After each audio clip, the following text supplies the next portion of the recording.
Alice from Tennessee.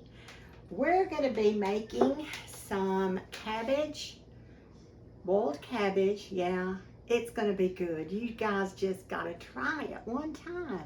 If you've never had it, it's incredible. It's one of Alan and my favorite dishes. I want to show you today how simple it is to make. This is a green cabbage. It's usually about 60 cents a pound in your grocery. It has a great big growth right here, how it grows up from the ground. We don't want to cook that. We're going to cut that out, and I'm going to show you how we're going to do it. Usually I take some of the outer leaves off of the cabbage. I don't want to really use all of those outer leaves, so I take those off. I look for any bruising or anything like that on the cabbage. I rinse it off, which I've already done.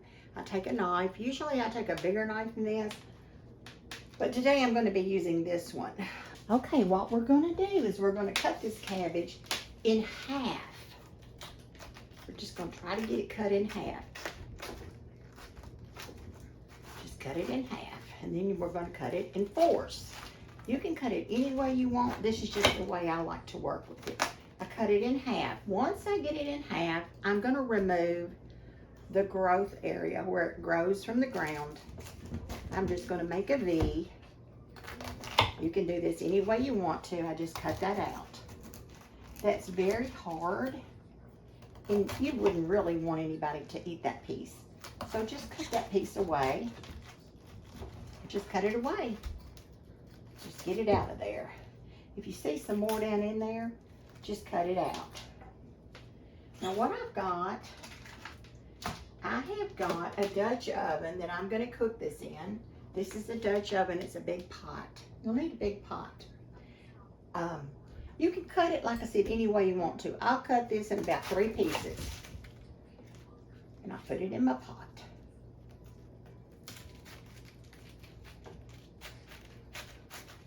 My knife doesn't seem to be very sharp. 2, 3. Same thing again on this side. We're going to cut that hard spot out. I'm just going to do away with that. Sometimes if I'm real hungry, I'll eat that. This is about the size of the pieces that I put in here for boiling.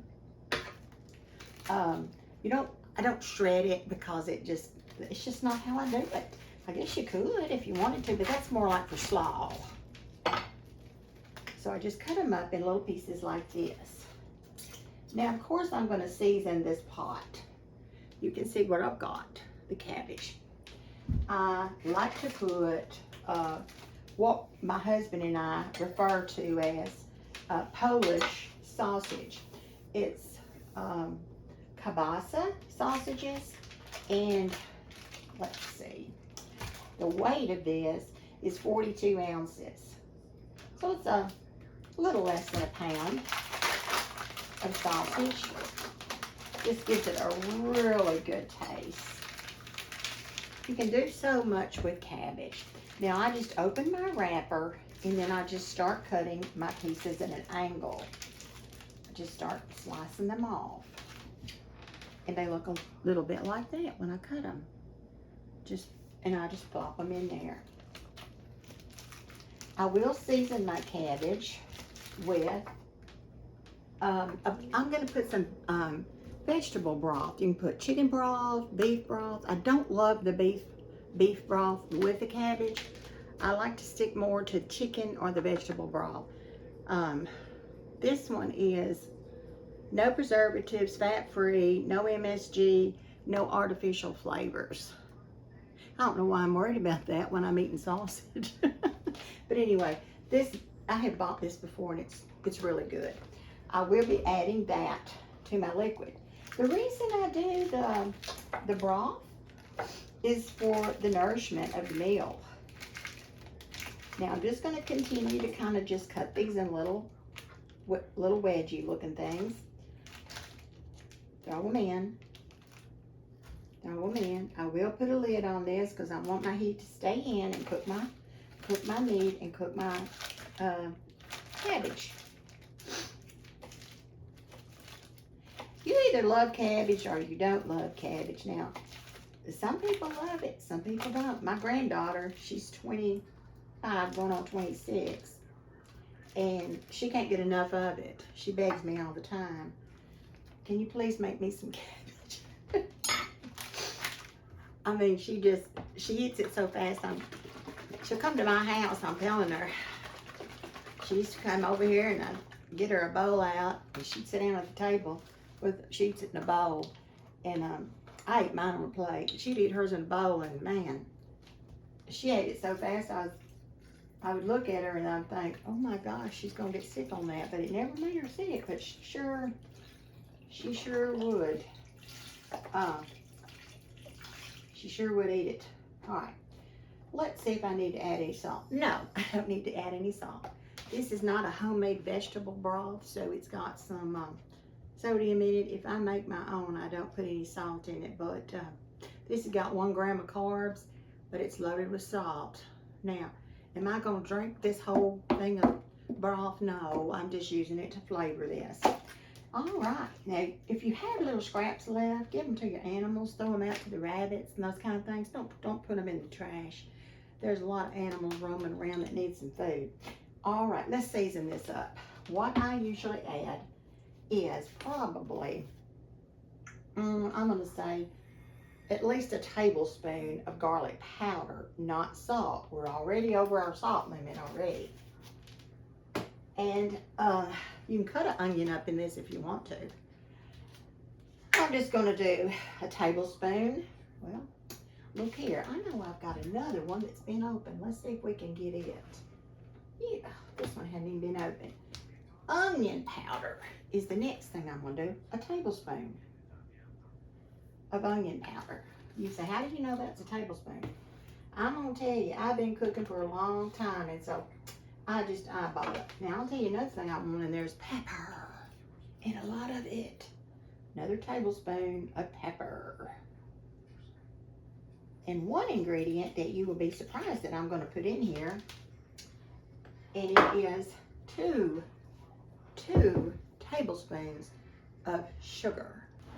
The reason that I'm going to put some sugar in this pot of cabbage, if you've never cooked cabbage before, it will give your house a very unusual aroma, like a smelly bad aroma.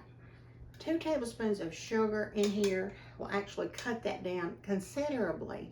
You can turn the vent on your vent hood to kind of get that smell out of the house, or you could burn a candle or whatever you do. But I'm gonna put this on and I'm gonna start it cooking. I'm gonna bring y'all up a little closer so you can kind of see what my pot looks like. And you know what I'm gonna make to go with this, don't you? Can you guess? You know what I'm gonna make, because yeah, there's gonna be some pot liquor in here.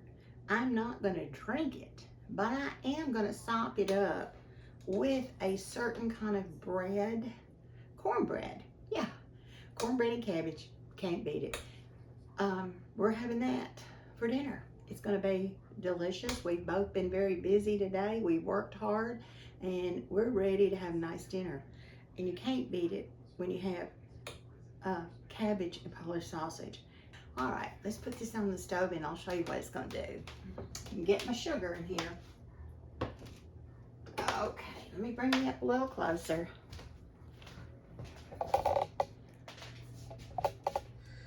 Let me turn you down just a little bit where you can kind of see what's going on. Okay, let me get the sugar. I'm gonna get 2 tablespoons of sugar. Now, I tell you, that's gonna make it so good and keep the house smelling good. Okay. If y'all hear anybody talking in the background, that's Hubby Dubby back there. He's had a head cold and he's kind of recouping in the living room right now, so he's on the phone. People are calling to check on him. Okay. Let me see if you can see what my pot looks like. Yes, okay. I've got my 2 tablespoons of sugar. I'm just going to kind of place it around. You know, I think I got a little too much, so we won't use all of it. I don't add any oil, bacon grease, anything like that. You can. A lot of people do add bacon grease, you know, things like that, olive oil in this. I don't, because when the meat cooks, it kind of releases a lot of juices that taste so good that I just don't add that to it. If you have any comments about this recipe, let me know. I do cook it on top of the stove, probably on about 1 degree or 2 up from the high. Also, I don't let it boil over. I will use a lid, and I will put the lid on the side. I won't put it down. I'll let it kind of on the side. Usually, I don't turn my vinegar hood on to take out the smell. I just have the sugar in there for the smell. I've got it on. You can turn it on high to get it boiling if you want to get it started. Just don't forget to turn it back down because you don't want to burn it. If you don't want the sodium from the veg oil, not the veg oil, but the vegetable broth or your chicken broth, you know, you can get a low sodium. But if you don't want that sodium in there, you can put straight water. And I've done that a ton of times. Usually this is one of our main winter dishes. And then when we make it in the winter, I do add potatoes. I take a potato and I cut it in half, and I'll put those down in there too. And I usually do put some kind of chicken broth in there, low sodium chicken broth, just for the nutrients in the winter, to keep you from catching things, to kind of build your immunity up. You can put pure water if you're, you know, on a really strict sodium diet and you don't want to add any more sodium than you've already got. We're going to cook this for about 30 to 40 minutes. You go back and you take a fork and you stick it in your cabbages to see if they're good and tender. That's the way that you can tell, yes, this is done. It's just to stick a fork in it and see if it feels tender.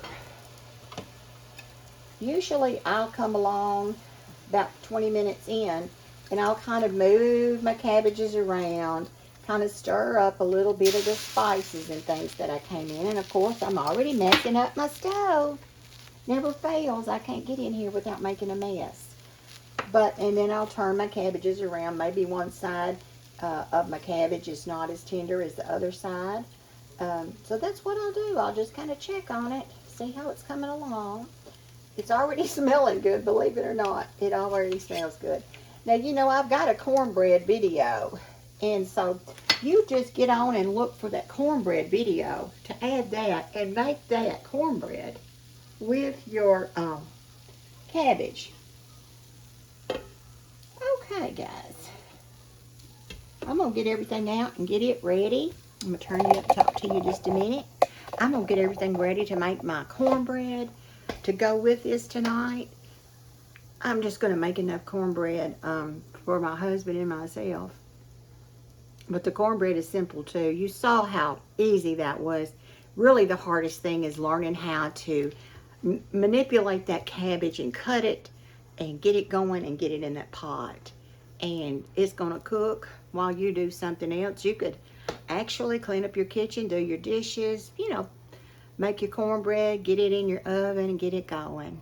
Thank y'all for coming by today and just seeing this easy meal. I guess you could say that it's basically maybe 5 ingredients, because you've got your meat, you've got your cabbage, you've got your broth, which you don't have to do, and you've got sugar.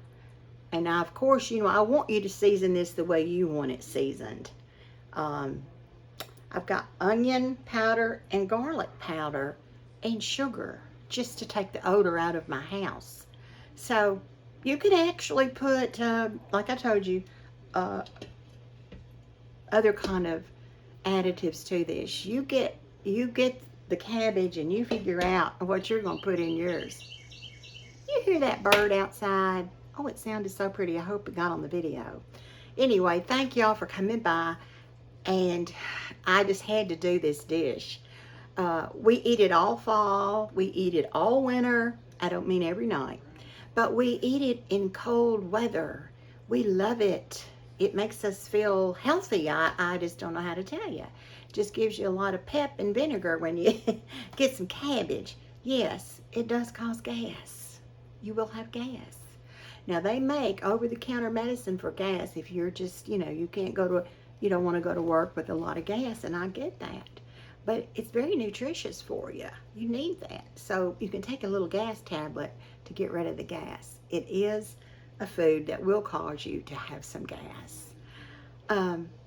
Thank y'all for subscribing. Everybody that has subscribed to me, every time I see that somebody's subscribed, I want to just jump for joy. But I've got a little problem with one of my knees, so I can't jump too high. But if I could, I would, and I thank you so much, and thank y'all for stopping by today. Bye.